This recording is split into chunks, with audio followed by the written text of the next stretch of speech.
Posso sim. Bom dia, meninas. Bom, a mensagem de hoje é a de número 69 do livro Pão Nosso e o título é Hoje.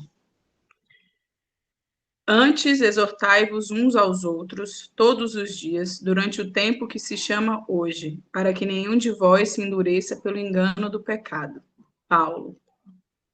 O conselho da exortação recíproca, diária, indicada pelo apóstolo, requisita bastante reflexão para que se não estabeleça guarida a certas dúvidas. Salientemos que Paulo imprime singular importância ao tempo que se chama hoje, destacando a necessidade de valorização dos recursos em movimento pelas nossas possibilidades no dia que passa. Acreditam muitos que, para aconselharem os irmãos, necessitam falar sempre, transformando-se em discutidores costumazes. Importa reconhecer, porém, que uma advertência, quando se constitua somente de palavras, deixa invariável vazio após sua passagem. Qual ocorre no plano das organizações físicas, edificação espiritual alguma se levantará sem bases. O exortai-vos uns aos outros representa um apelo mais importante que o simples chamamento aos duelos verbais. Convites e conselhos transparecem com mais força do exemplo de cada um. Todo aquele que vive na prática real dos princípios nobres a que se devotou no mundo, que cumpre zelosamente os deveres contraídos e que demonstre o bem sinceramente, está exortando os irmãos em humanidade ao caminho de elevação. É para esse gênero de testemunho diário que o convertimento de Damasco nos convoca. Somente por intermédio desse constante exercício de melhoria própria, libertar-se-á o homem de enganos fatais. Não te endureças, pois, na estrada que o Senhor te levou a trilhar em favor de teu resgate, aprimoramento e santificação. Recorda a importância do tempo que se chama hoje. Então, essa é a nossa mensagem. Recentemente eu li uma que tinha tudo a ver com o de hoje, que fala exatamente que a gente só tem o hoje, né? Só tem o presente. O ontem já não nos cabe mais, o amanhã a gente não tem tanto controle quanto a gente acha que tem. Então, a importância da mensagem de hoje traz para a gente refletir sobre o quão privilegiadas somos em viver o agora, o hoje, a importância desse hoje para construir o nosso amanhã, e mais ainda a importância do que a gente pratica para além daquilo que a gente fala, porque a fala é muito fácil, né? A gente vai estudando, a gente vai aprimorando o nosso conhecimento teórico, mas o quão a gente vem praticando isso que a gente aprende aqui. Os exercícios do evangelho que são aos domingos aqui, aqueles evangelhos que nós fazemos em nossa casa, o que a gente está trazendo daquilo ali, dessa teoria que é tão importante, que foi vivida pelo Cristo, o que a gente está trazendo para o nosso hoje, né? A gente falou aqui de outros tempos que às vezes a gente fica esperando um momento, né? Vai ser uma situação que vou exercitar a minha paciência, vai ser um acontecimento que eu vou exercitar o meu trabalho no bem, não é? No dia de hoje, tem vários momentos em que a gente é convidado a exercitar os ensinamentos do Cristo, né? O quão a gente está atento para isso e o quanto a gente está transformando essa teoria em prática. Então, a mensagem, acho que é um alerta para todas nós, para que a gente vigie as nossas atitudes durante o nosso dia, o nosso hoje, e entenda o quão importantes são as nossas pequenas ações, a cada momento, a cada relação que a gente tem com o outro, a forma de falar, a forma de agir, que são esses pequeninos exercícios que vão transformando, né, os nossos espíritos que estão aqui exatamente para esse aprendizado. Então, agora vamos nos preparar para a nossa prece. Fechando os nossos olhos e emanando muita gratidão ao Cristo pela oportunidade de mais um acordar, pela oportunidade de termos um lar, termos alimento, termos saúde, e aqueles que estão passando por qualquer problema relacionado à saúde, possamos agradecer pela misericórdia do Senhor que nos ensina, muitas vezes, através dessas oportunidades. Que a gente esteja atento aos teus ensinamentos, para que a gente possa passar realmente por essas provas, atingindo aquilo que a gente se propôs a atingir em nosso planejamento reencarnatório, conforme as nossas necessidades de evolução.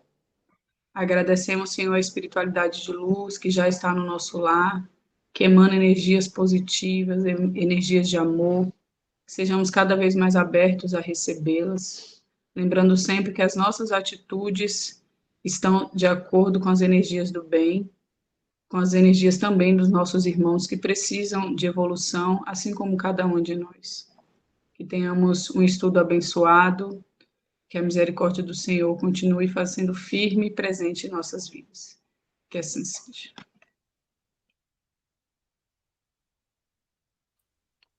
Bom dia a todos. Graças a Sim. Deus. Nosso estudo da manhã, né? A parábola, muitos chamados, poucos escolhidos, do capítulo 18, parábola do festim das bodas. Então, como sempre, Jesus, no diálogo com os seus discípulos, traz para nós mais uma lição, mais uma orientação de como nós devemos proceder e quais os desvios que nós devemos corrigir em nós mesmos, né? Porque ele aponta o caminho e ele também orienta os desvios que a gente tem que tomar cuidado, os desvios que nós temos que corrigir em nós mesmos, porque é essa a nossa tarefa, né? Não cabe a nós corrigir o outro, mas corrigir a nós mesmos, né? Muito bem. Jesus, falando em parábolas, disse-lhes: o reino dos céus é semelhante a um rei que, desejando fazer as bodas do seu filho, enviou seus servos para chamar os que haviam sido convidados. Estes, porém, recusaram ir. Enviou ainda outros servos, com ordem de dizer da sua parte aos convidados: preparei meu jantar, matei meus bois e todos os meus cevados. Tudo está pronto, vinde a bodas. Mas eles, não se incomodando com isso, partiram. Um para sua casa do campo, outro para seu negócio, outros agarraram seus servos e os mataram. Após lhe fazer vários ultrajes, o rei, tomando-se de cólera e enviando seus exércitos, exterminou os assassinos e lhes queimou a cidade. Primeiro, vamos dar uma paradinha aqui. A gente pode pensar assim, meu Deus, aonde que alguém vai fazer um convite para um casamento e vai acontecer coisas tão sinistras, né? Tanta dificuldade. Bom, Jesus aqui não está falando de casamento propriamente dito. Ele está falando do convite que nós vemos recebendo do nosso Pai Celestial há muito tempo, né? Desde que nós fomos criados e postos no plano terreno para as experiências, nós estamos sendo sempre convidados a participar do festim das bodas. Este festim, na verdade, é o encontro com Deus, fazer parte daqueles que estão no reino dos céus, né? Num plano de equilíbrio, num plano de evolução muito superior, que nós fazemos o quê? Todos aqueles que são enviados pelo Pai são ultrajados, né?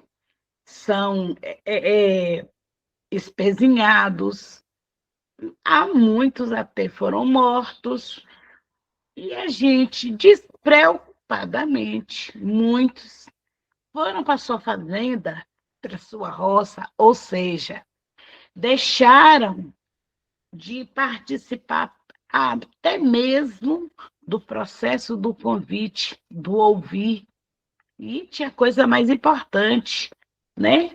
uma festa para ir, uma visita não, um encontro para ir, vários outros tipos de atividades que não aquela que era o convite para dialogar, aprender e crescer espiritualmente.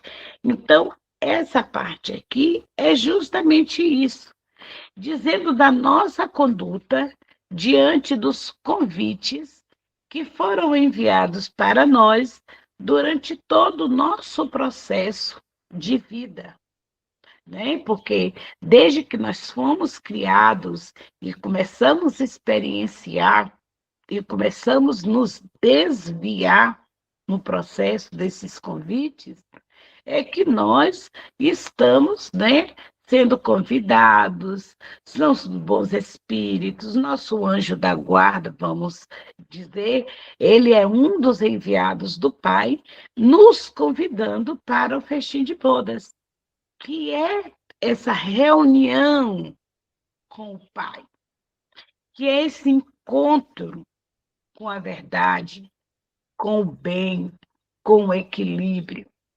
E nós vamos nos perdendo. Nós participamos de tudo, menos deste momento que nós somos convidados a participar. Então, foi isso aqui. Ele foi enviando e nós fomos nos excusando, nós fomos também nos desviando. Ah, mas chegou a matar? Sim.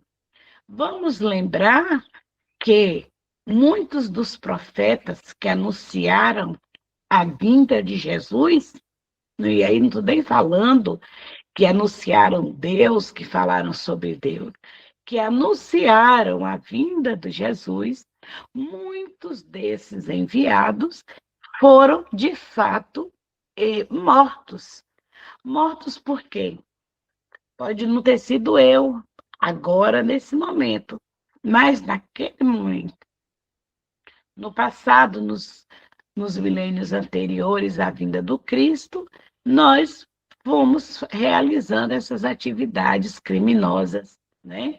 Nós fomos matando, nós fomos espezinhando, porque antes da vinda do Cristo, houve muitos chamados, muitos convites enviados para nós, mas nós preferimos Baal, nós preferimos os outros deuses, nós preferimos as outras expressões de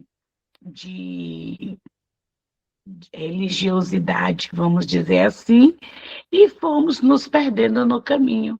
E muitos dos que vieram anunciar foram sacrificados, foram mortos, de fato, de verdade, porque o Cristo, quando ele fala nessa parábola, ele pega, né, todos os períodos anteriores à vinda dele e fala desta forma. E o rei que convidou é o Pai, é Deus que realmente enviou vários e vários convites, os quais nós fomos nos excusando. E até hoje, né? Até hoje, nós encontramos irmãos que preferem tapar os ouvidos e continuar sua vida de dissipação das energias do próprio corpo, da própria reserva para a existência. Quantos são convidados, né? E eu não estou dizendo a ser espíritas, eu estou dizendo, são convidados a ouvir, a seguir Jesus, a estar com Jesus. Porque Jesus ele não nos convidou para nenhuma religião. Ele nos convidou para estar com Deus, através dos nossos atos, através dos nossos pensamentos, através da nossa própria consciência, vamos dizer assim, da mudança de consciência diante da vida. É isso que é o convite. Mas muitos, até hoje, preferem, apesar de saberem, apesar de conhecerem, apesar de já terem ouvido falar, quantos de nós ainda prefere a dissipação da vida, né? Ainda escolhe a porta larga. Então, o convite está aí. Muitos foram e muitos ainda estão sendo chamados. Mas quantos se propõem a essa mudança? Porque quando fala no poucos escolhidos, não é que Jesus chegou, Deus apontou o dedo, aquele ali, e não vou pegar essa daqui não, porque ela é branca demais. Eu não quero aquela ali não, porque o olho é muito azul, ou que aquela ali é muito preta. Não. Deus não escolhe ninguém. Jesus põe poucos os escolhidos, mas esses escolhidos, quem é que se põe na condição de escolhido? Somos nós mesmos, né? Somos nós mesmos que nos pomos nesta condição de escolhido, que é a condição daquele que se esforça em se transformar, daquele que se esforça em aprender o Evangelho, a modificar o seu caminhar, a modificar o seu pensamento, a modificar o seu modo de ser e abraçar uma nova forma de vida. Hoje, a partir de hoje, a minha vida é me dedicar a me transformar em um ser melhor do que eu fui ontem. Os escolhidos são esses, mas não é porque Deus, porque Jesus escolheu. Eu me pus na condição de escolhido. Porque a minha tarefa não é com o outro, a minha tarefa é comigo. A tarefa de transformação é comigo. O outro, eu posso auxiliar, amar, e com o meu caminhar, com a minha transformação, ele vai olhando, que ele vai entendendo que vale a pena seguir Jesus. Seguir no modo de dizer, de transformação, de buscar em si seguir o que Jesus convidou a seguir, né?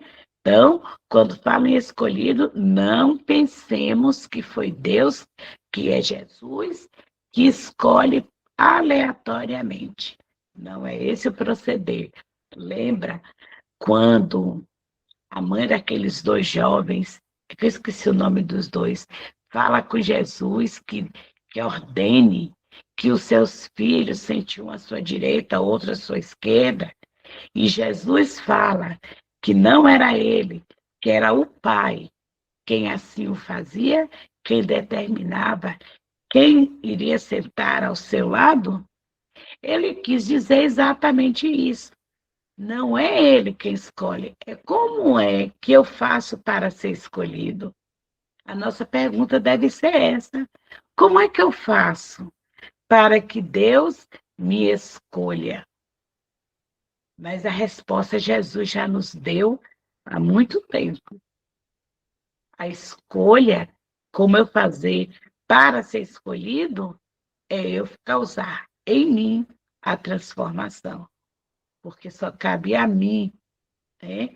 A edificação do reino de Deus cabe a mim. E o reino de Deus não é um lugar circunscrito.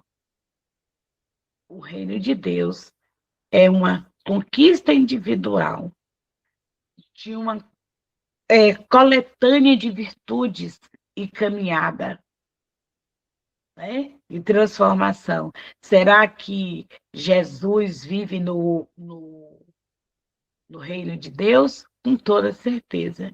Onde quer que ele vá, o reino de Deus está com ele. Porque é essa paz interior, este equilíbrio interior, essa obediência ao Pai, que causa um estado de graça, de perfeição, de equilíbrio. Então, onde quer que Jesus esteja, o reino de Deus está com ele, porque esse lugar não é circunscrito, é um lugar onde eu me edifiquei, onde eu me instalei no reino do equilíbrio. Alguém quer complementar, fazer algum comentário? Ou posso seguir? Então, vamos lá. Dona Vânia olhou, não falou nada também, né? Sim. Não, está tudo bem, Eliane, está ótimo. Estou contemplada. Aprendeu, né? Então, vamos seguindo. Então, disse aos servos: o festim de bodas está pronto, mas os que para eles foram chamados não são dignos dele. Ide, pois, às esquinas e chamai às bodas todos que encontrardes. Os servos, então, saindo pelas ruas, reuniram todos que encontraram, bons e maus. E a sala de bodas ficou repleta de pessoas que se colocaram à mesa. O rei entrou em seguida para ver os que estavam à mesa. E percebendo um homem que não vestia a túnica nupcial, disse-lhe: meu amigo, como entraste aqui sem a túnica nupcial? E este homem permaneceu calado. Então o rei disse ao seu povo: atai-lhes as mãos e os pés, lançai-o nas trevas exteriores, onde haverá choro e ranger de dentes, pois muitos os chamados e poucos os escolhidos. Está em São Mateus, capítulo 22, versículo de 1 a 14. Nossa, que coisa! Será que isso aconteceria? Né? Vamos pensar, continuar pensando como Jesus nos ensinou a pensar. Ele falou em parábolas lá atrás, mas ao longo das existências, nós fomos nos alfabetizando no Evangelho de nosso Senhor Jesus Cristo, e veio a doutrina espírita e tirou o véu das palavras que a gente ainda não entendia, dos ensinos que nós não compreendíamos. Mas hoje nós estamos entendendo. Ora, o rei manda ir buscar todos que estão na rua.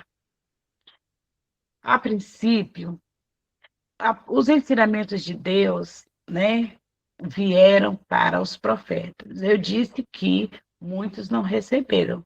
Eu não falei que alguns, né, mas alguns poucos conseguiram, se permitiram seguir esses profetas, entender esses ensinamentos. E um determinado povo entendeu o que era dito para si, né? Depois que esse povo se organizou, porque a gente tem que ir na história, né, para explicar isso. Os povos, nós não vivíamos no início em comunidade, nós vivíamos, vamos dizer assim, cada um procurando o seu, né? A gente sabe disso. Depois, lá pela Mesopotâmia, naquela região de lá, os povos começam a se reunir, sumérios, né? Aquele povo lá começa a se reunir. E um povo determinado, depois de alguns séculos reunidos em sociedade, eles mudam completamente a sua forma de crer, de adorar e de viver, porque seguir a Jesus é um modo de vida. Esse povo era o povo judeu. Gente, a gente precisa sempre entender que os judeus, esse povo, os judeus, não foi de uma hora, eles não foram de uma hora para outra criados exatamente daquela forma.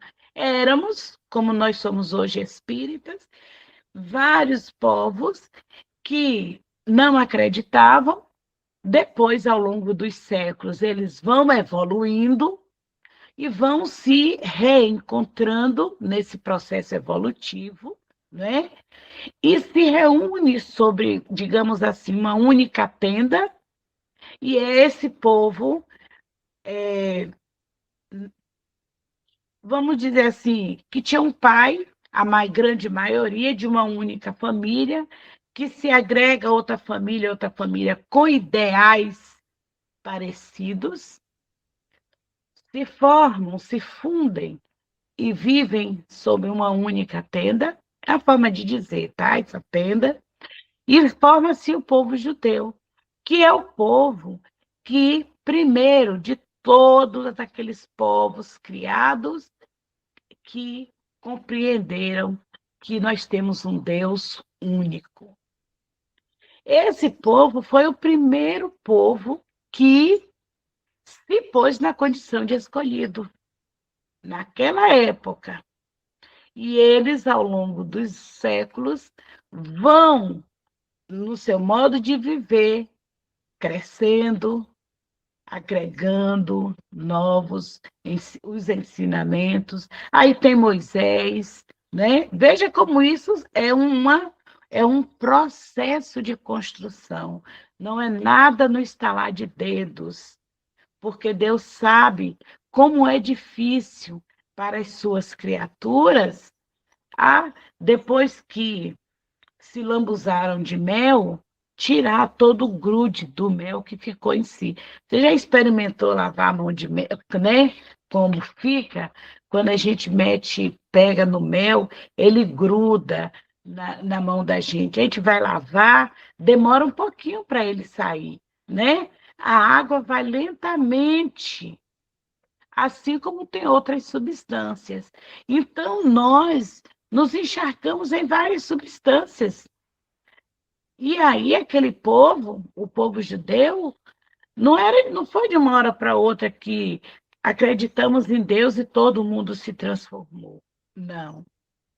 Eles se reuniram, porque todos acreditavam que existia um único Deus. Tinham os profetas, que eram os condutores daquelas consciências, que recebiam inspirações e que iam conduzindo aquelas consciências para a condição de um dia ser escolhido.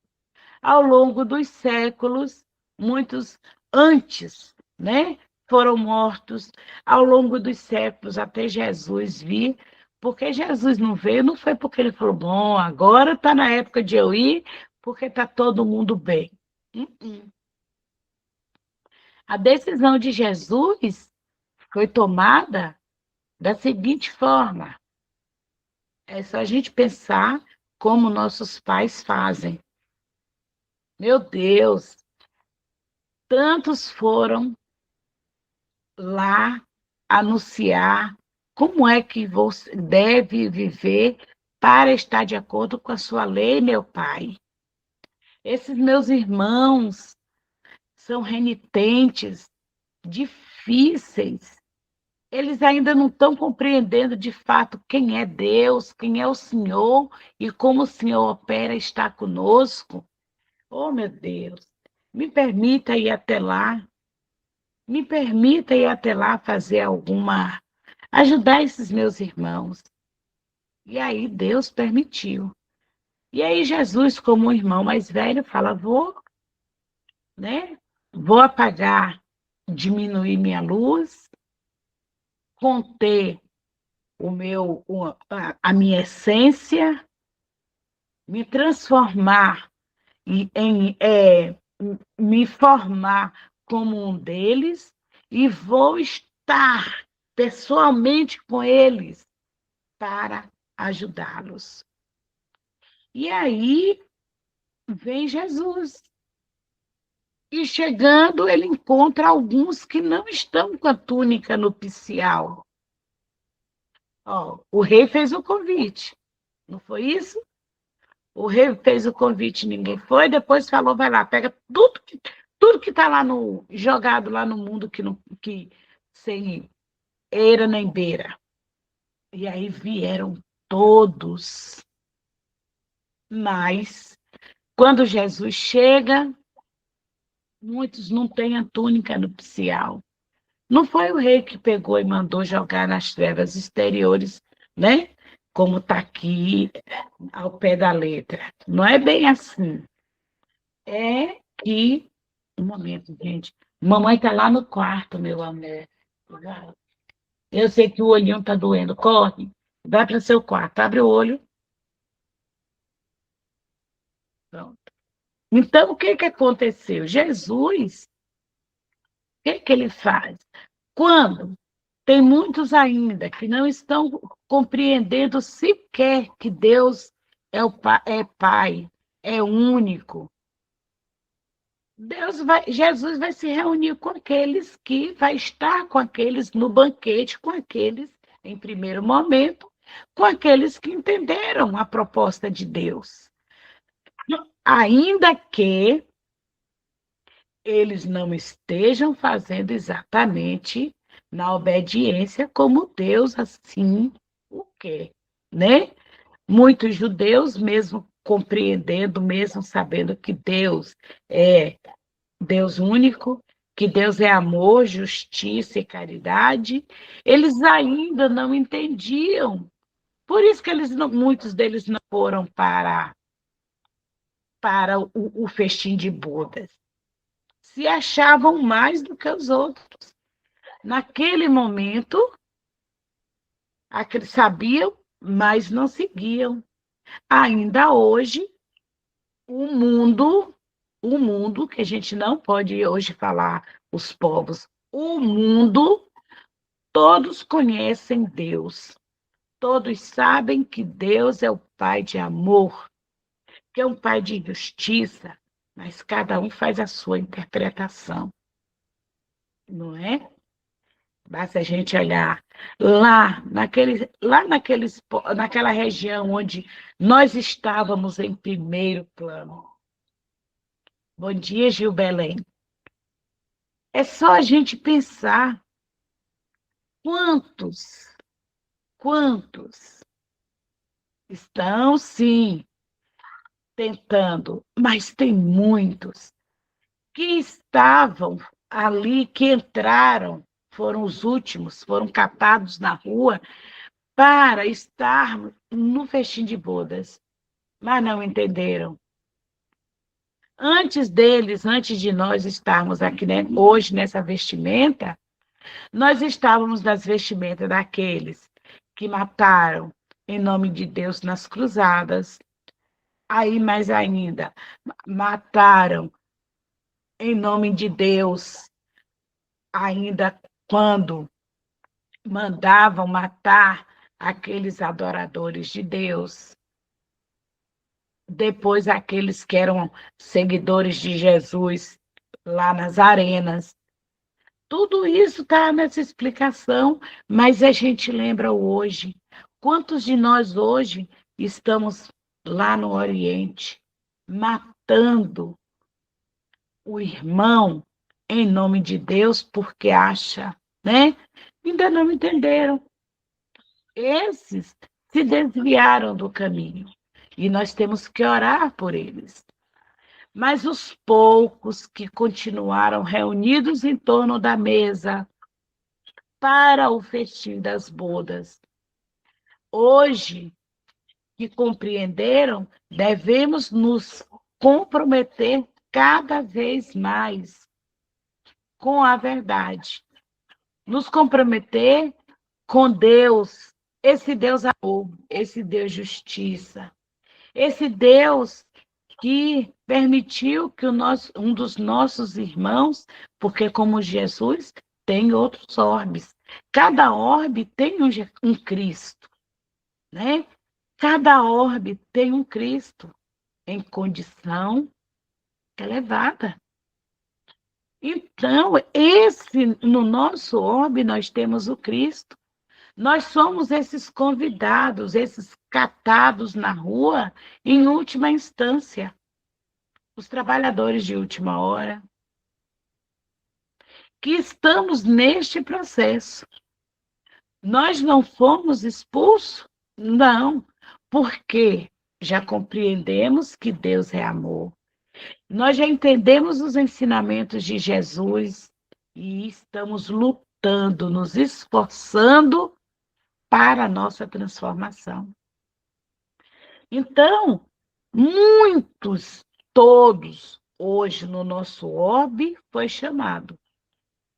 Em diferentes nações, estamos reunidos sob a tenda do amor de Jesus, no processo de busca da transformação. É entender o que é reforma íntima e trabalhar pela reforma íntima. E no processo de trabalho da reforma íntima, nos impulsionar cada vez mais para a construção do reino de Deus em nós mesmos. Ah, e aquele coitado que não estava com a túnica nupcial? Vai chegar o dia dele. Quantos dos nossos irmãos usa hoje ainda o nome de Deus para captar para si fortunas, para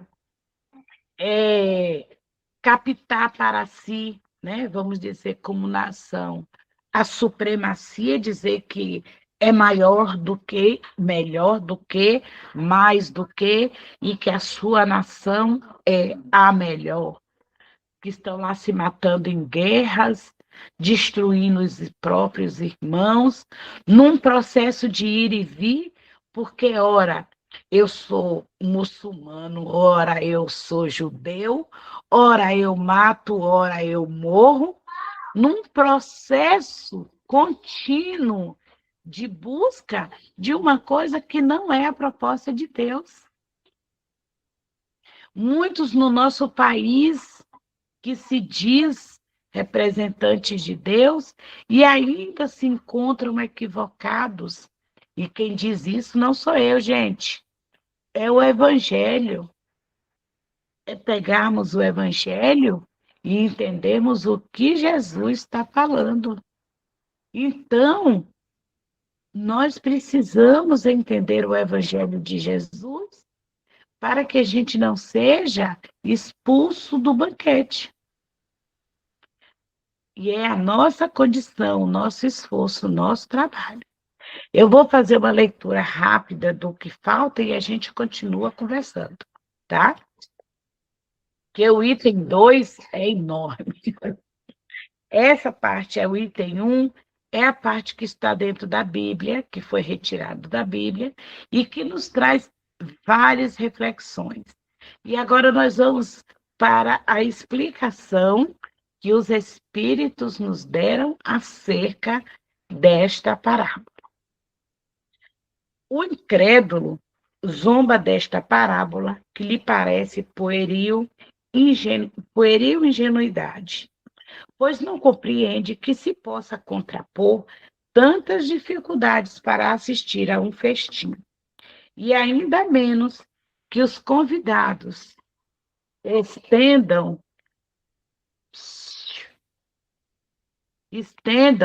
a resistência até massacrarem os enviados do Senhor da casa. As parábolas, diz o incrédulo, são sem dúvida figuras, mas ainda assim necessária. É que não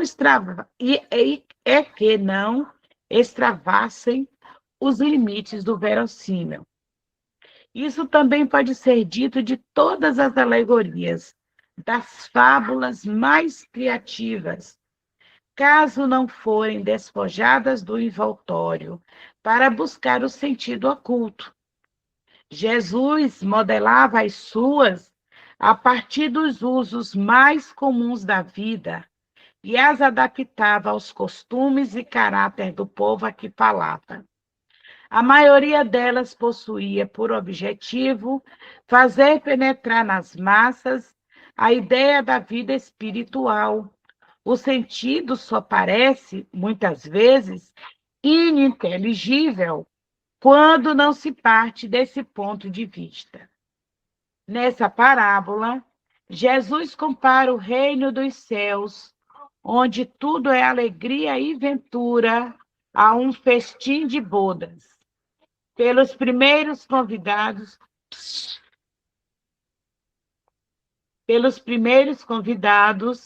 alude aos hebreus, a quem Deus primeiro chamou ao conhecimento de sua lei.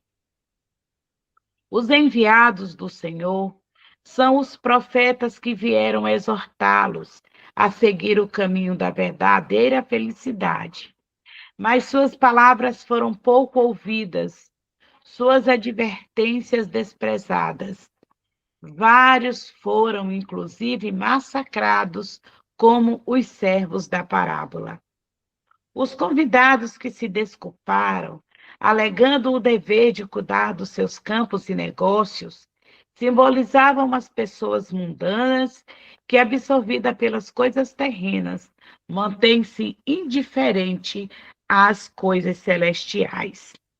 Entre os judeus daquela época, que a nação deveria adquirir a supremacia sobre todas as outras.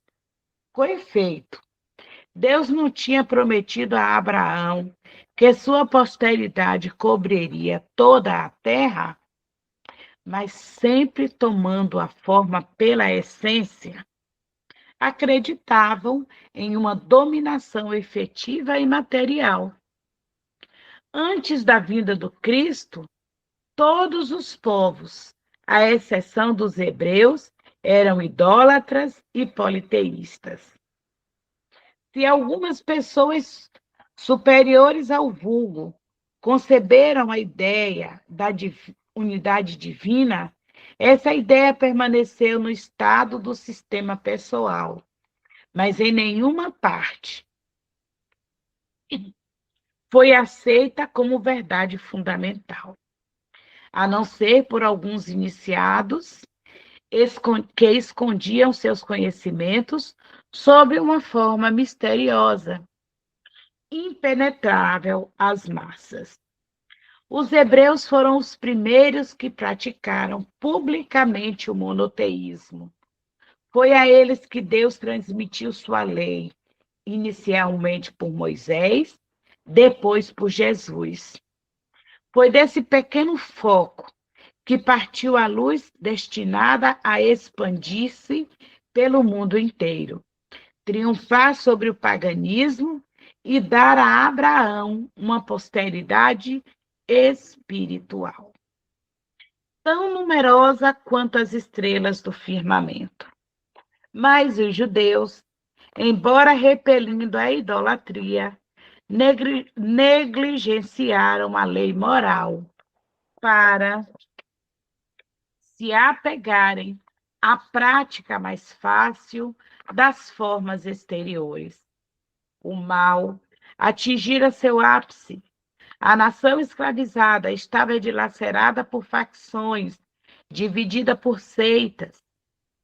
A incredulidade havia penetrado até no santuário. Foi então que apareceu Jesus, enviado para instá-los à observância da lei e lhes abrir os horizontes novos da vida futura. Convidados os primeiros ao grande banquete da fé universal, rejeitaram a palavra do celestial Messias e o fizeram perecer. Assim perderam o fruto que teriam colhido da própria iniciativa. Injusto seria, entretanto, acusar o povo inteiro por esse estado de coisas. A responsabilidade incumbe principalmente aos fariseus e aos saduceus, que arruinaram uma nação, uns pelo orgulho e fanatismo, outros pela incredulidade. São eles, sobretudo, os que Jesus assemelha aos convidados que recusaram comparecer ao festim nupcial. Depois acrescenta: o Senhor, vendo isto, mandou convidar todos os que fossem encontrados nas esquinas, bons e maus. Jesus quis dizer com isso que a palavra seria pregada a todos os povos, pagãos e idólatras, e aqueles que aceitassem seriam admitidos no festim em lugar dos primeiros convidados. Entretanto, não basta ser convidado. nem ostentar o nome do Cristo, tampouco se colocar à mesa para tomar parte do celestial banquete. Necessário é, antes de tudo, como condição expressa, ser revestido da túnica nupcial, isto é, ter puro coração, e praticar a lei segundo o Espírito. Ora, toda a lei está contida inteiramente nesta frase: fora da caridade não há salvação. Mas entre aqueles que ouvem a palavra divina, muito poucos aguardam e a executam com proveito. Bem raro os que se tornam dignos de entrar no reino dos céus. É por isso que Jesus afirma: haverá muitos os chamados e poucos os escolhidos. Então, meus irmãos, que continuemos trabalhando para sermos os escolhidos. Agora vamos à prece, nosso momento está chegando ao fim. Quem se predispôs a fazer a prece final? Vanessa? Posso fazer. Ótimo. Vou desligar o meu som para você.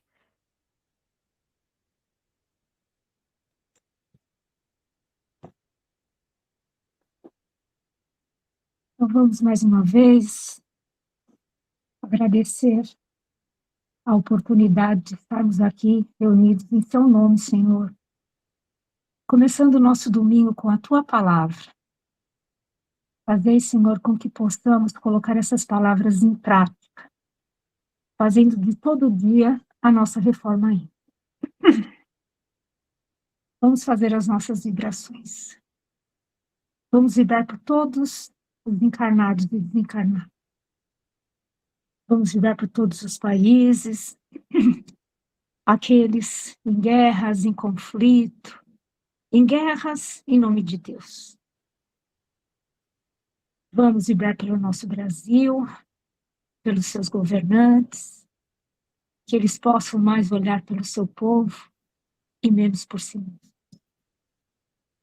Vamos vibrar para todos aqueles que estejam precisando de uma vibração e de uma mão amiga.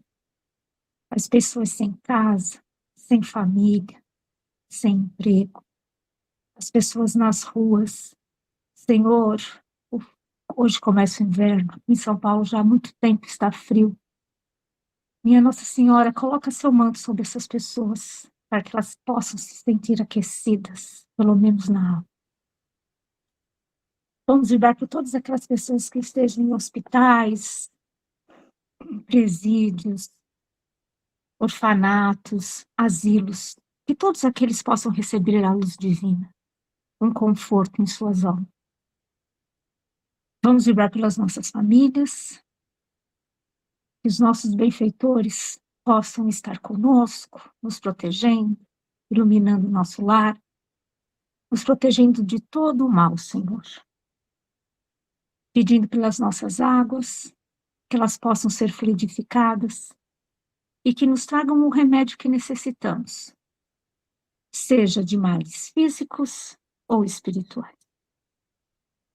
Agradecendo, então, mais uma vez a oportunidade, por estarmos todos reunidos aqui, em seu nome, Senhor, pedindo que fiquem conosco durante toda essa semana, nos protejam de todo mal, iluminem os nossos lares, e que possamos estar reunidos novamente na próxima semana, nesse mesmo horário. Vamos terminar com a oração. Jesus nos ensina.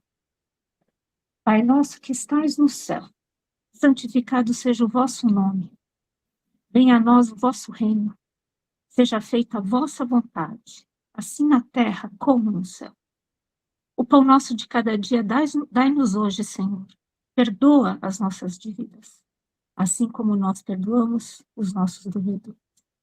E não nos deixeis cair em tentação, Senhor, mas livrai-nos de todo mal, de toda malevolência. Que assim seja. Obrigada a todos, Senhor. Obrigada, meninas. Um domingo abençoado para vocês. Obrigada, minhas irmãs. Muita luz a todas. Uma semana de muita paz, de muita conquista no bem. Que Jesus nos abençoe.